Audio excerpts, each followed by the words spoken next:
There's that old man again with his scribbles. Who even buys that stuff these days? The dismissive comment came from a man in a suit, quickly swallowed by the noise of the subway station.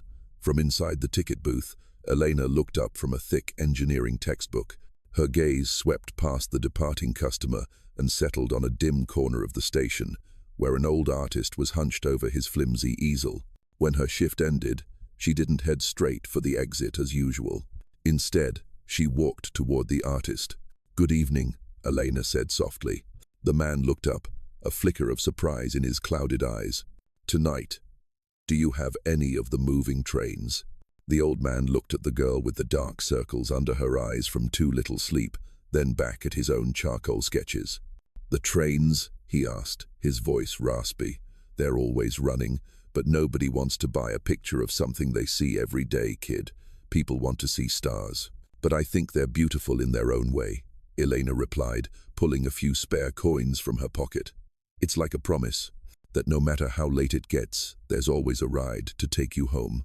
She held the coins out to him. "I'll take this one." The old artist silently detached a sketch of a train plunging into a tunnel and handed it to her. "Thank you for your kindness." Elena carefully rolled up the drawing. "Thank you for being here, for drawing the things the rest of us miss." With that, she turned and disappeared into the dwindling crowd, holding a drawing that the rest of the world seemed to scorn. That drawing followed Elena back to her small dorm room, where a different reality was waiting. The desk lamp cast a glow on a towering stack of engineering textbooks and a past-due tuition notice on her laptop screen. This was the world of Elena, a two-year-old engineering student. The night shift at the subway station was the only way she could afford her tuition and living expenses. Her life was filled with numbers, from the formulas in her books to the bills she had to pay. She pinned the new drawing to the wall next to the old ones. Each sketch was worth a full day's worth of food money.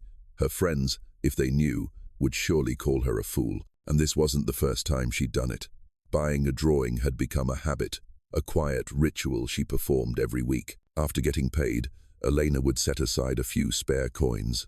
That money could have meant a bigger meal or a bus ride to save her the long walk home. But she chose to spend it on a sketch no one else seemed to want. She didn't do it for the love of art. But so the old man would know that, amid the thousands who rushed past him every day, someone actually saw him. Just one person stopping was, perhaps, enough.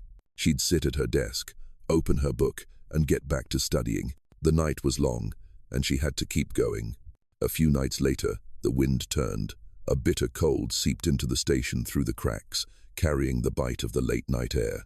During a lull in passengers, a dry, rattling cough suddenly cut through the quiet, forcing Elena to look up from her book. In his usual corner, the old artist was huddled over, his back hunched, his shoulders shaking with each gasp. A few passers-by glanced at him only to walk away faster, as if the cold and sickness were contagious. Elena looked down at the old scarf wrapped around her neck. It was a faded wool, a gift from her mother years ago. Without a second thought, she unwrapped it, stepped out of the booth, and walked over to the old man. "The wind's picked up," she said. "You should wear this to stay warm." She didn't wait for a reply, simply draping the scarf, still warm from her own body, around his neck. The old man froze, the hand holding the piece of charcoal stopping mid-air. He looked up at her, speechless, but in his clouded eyes, an unusual spark of warmth flickered to life, brighter than the station's neon lights.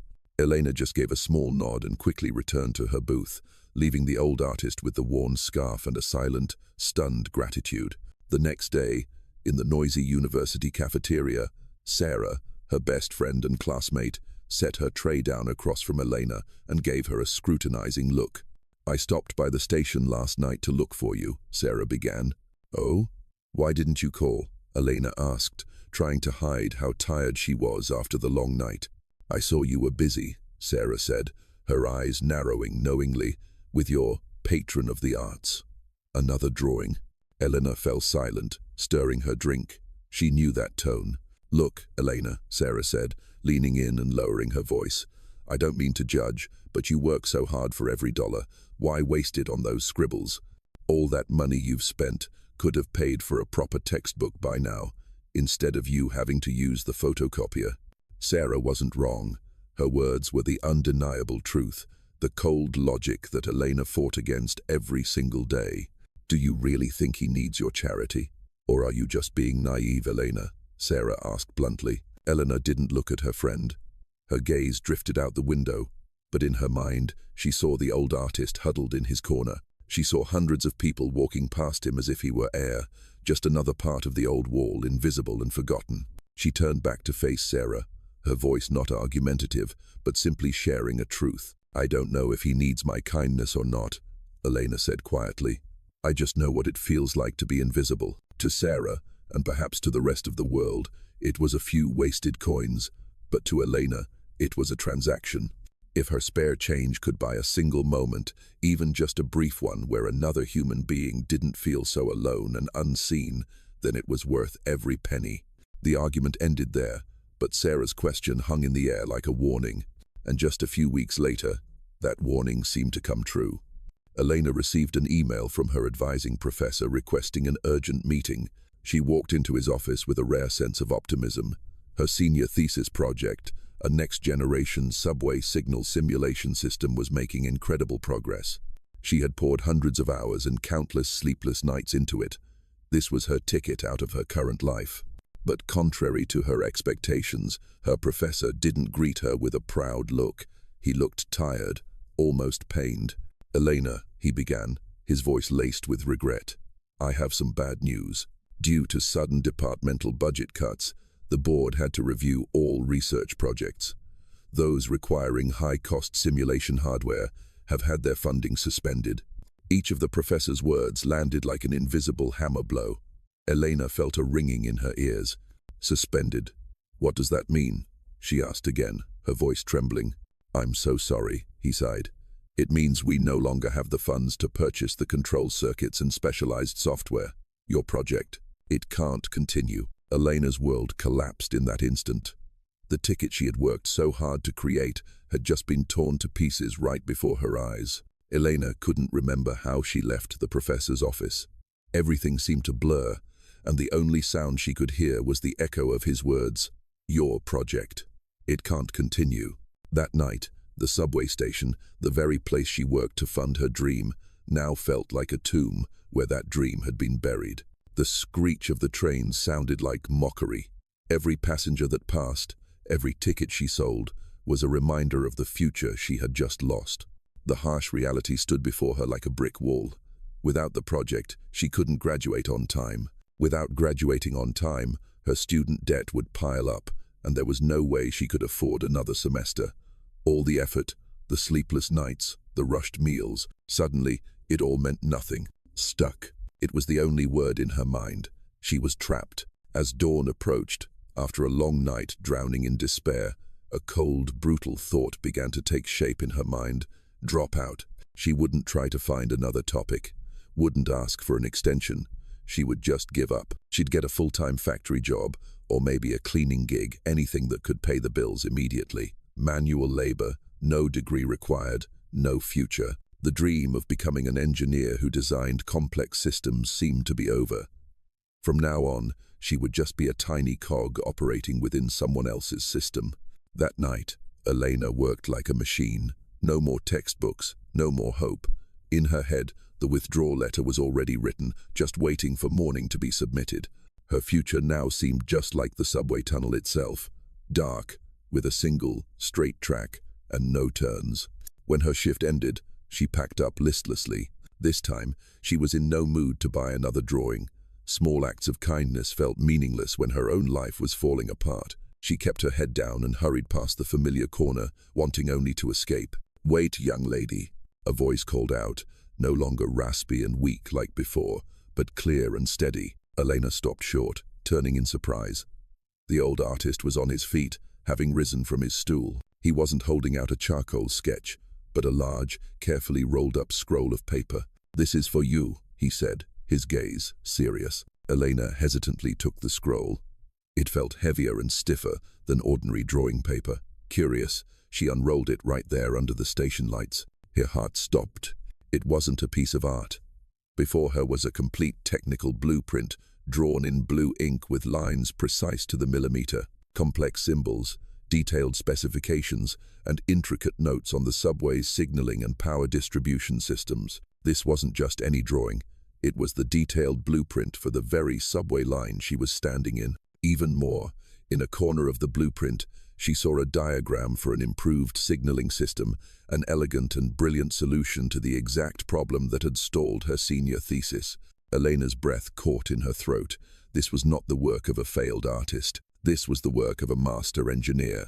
She slowly lifted her head to look at the man she had always called the old artist, and for the first time, she truly saw him.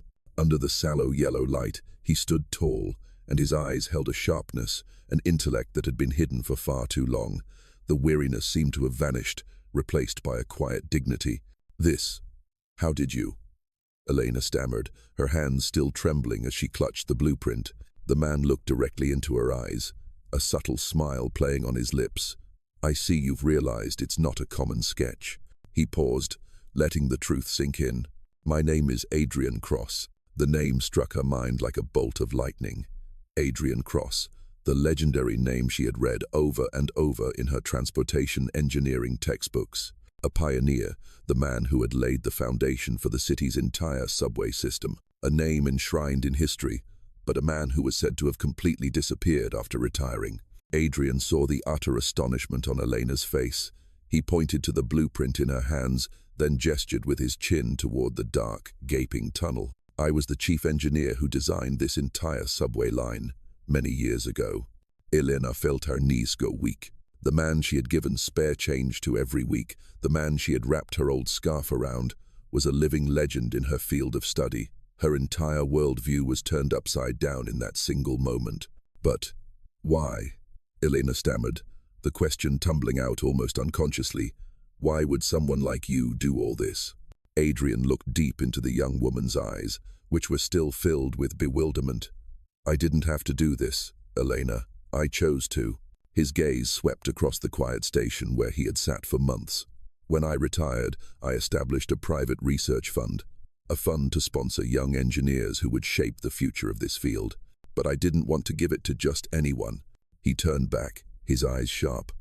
I could have gone to any university and picked the top student based on their transcripts, but I wasn't looking for grades. I was looking for a successor with something far more important. Elena held her breath, listening. I believe a great engineer needs more than just a brilliant mind. They need an observant and empathetic heart, because what we build isn't just lifeless steel, but structures that serve people, Adrian explained. So, I set up this easel. This station was my test.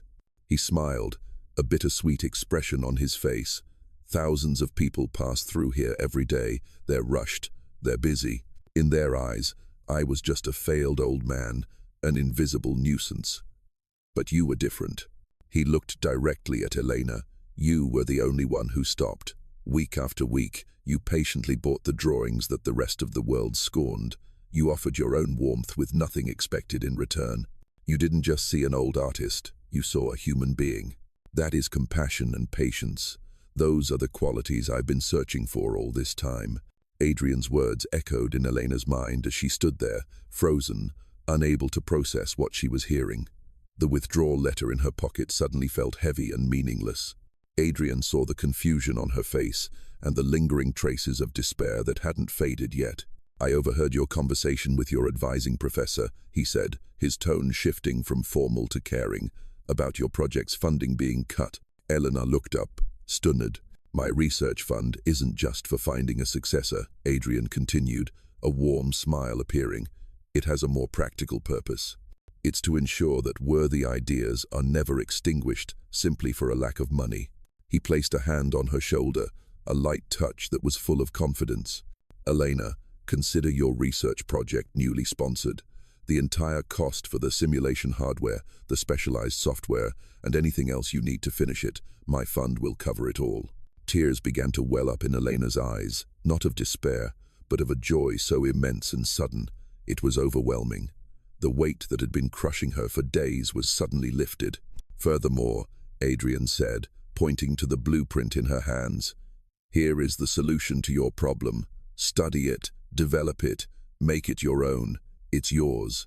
The door that had seemed to slam shut in Elena's face was now not just reopened, but led to a path far grander than she had ever dared to dream. Adrian's support didn't stop at the financial. It was like a master key, unlocking doors Elena never even knew existed. A few days later, he invited her to a small cafe. Sitting at the table with him were not the hurried passers-by of the station, but two giants of the industry, men whose names Elena had only ever seen on textbooks and in scientific journals. They were Adrian's old friends, his colleagues from years past. He introduced her not as a poor student in need of help, but as the young researcher I'm sponsoring, one of the most promising minds I've ever encountered. During that meeting, Elena wasn't just listened to. She was questioned, engaged in debate. She presented the direction of her project, and these living legends listened intently, offering invaluable advice and treating her as a true colleague. They saw in her not just textbook knowledge, but the potential that Adrian had discovered. Meetings like that became a regular occurrence. Adrian became her mentor, her guide. He took her to conferences and introduced her to the vast network he had built over a lifetime. The name Elena, once an anonymous student, began to be mentioned in professional circles as a promising young talent, personally mentored by the great Adrian Cross himself. With the fund's sponsorship and Adrian's guidance, Elena's senior thesis wasn't just revived, it achieved results that far exceeded expectations. Her improved signaling system design, developed from Adrian's foundation, created a major buzz in the academic community and received stellar reviews. She graduated with honors. But more important than the diploma was the recognition and trust she had earned from the leaders of her field. Right after graduation, she didn't have to struggle to find a job like her friends. One of the top transportation tech companies, where some of the engineers Adrian had introduced her to worked, offered her a position. They didn't look at her lack of experience, they looked at her potential and the groundbreaking project she had completed. Elena threw herself into her work with all the passion and grit she had forged through her years of hardship. She was no longer working for money, she was working to create value. Real-world experience, combined with a solid foundation of knowledge and Adrian's remote mentorship, helped her grow rapidly. Years later, a spotlight shone down on Elena. She was no longer the student with dark circles under her eyes, but an accomplished engineer, the keynote speaker at an international technology conference. She stood before hundreds of leading experts, presenting the intelligent transportation system she and her colleagues had developed. After the technical presentation concluded, the moderator asked her a final, more personal question. "Miss Elena, what has been the greatest source of inspiration in your impressive career?" The entire auditorium fell silent, expecting an answer about a complex theory or an academic role model. Elena smiled, a warm and genuine smile. Her gaze drifted somewhere far away, as if she were looking back in time, back to the subway station of her youth. "My greatest source of inspiration," she began, her voice echoing through the auditorium, "didn't come from textbooks or lecture halls. It came from an old artist I met in a subway station, and from his scribbled charcoal drawings." A murmur of surprise rippled through the audience.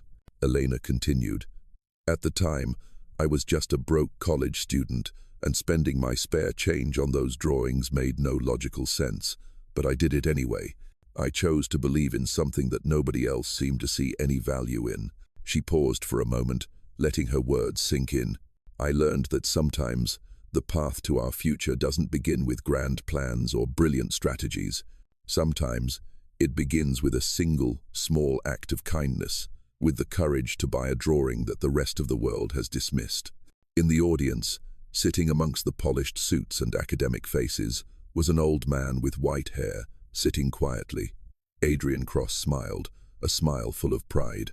He wasn't there as a legend, but simply as a mentor, witnessing the success of the protégé he had found in the cold. Her gaze swept across the auditorium and locked with Adrian's. They shared a silent nod, a connection that transcended words. She concluded her speech with one final message, one not for the minds of engineers, but for the hearts of human beings. Genuine kindness and patience will always be rewarded. It may not happen immediately, nor in the ways we expect, but it will, without a doubt, be returned in ways more unexpected and profound than we could ever imagine. Thunderous applause erupted throughout the hall. As Elena stepped down from the podium, she wasn't just a successful engineer, She was a living testament to a simple truth. A path built on a foundation of compassion will ultimately lead to the most resilient and brilliant future.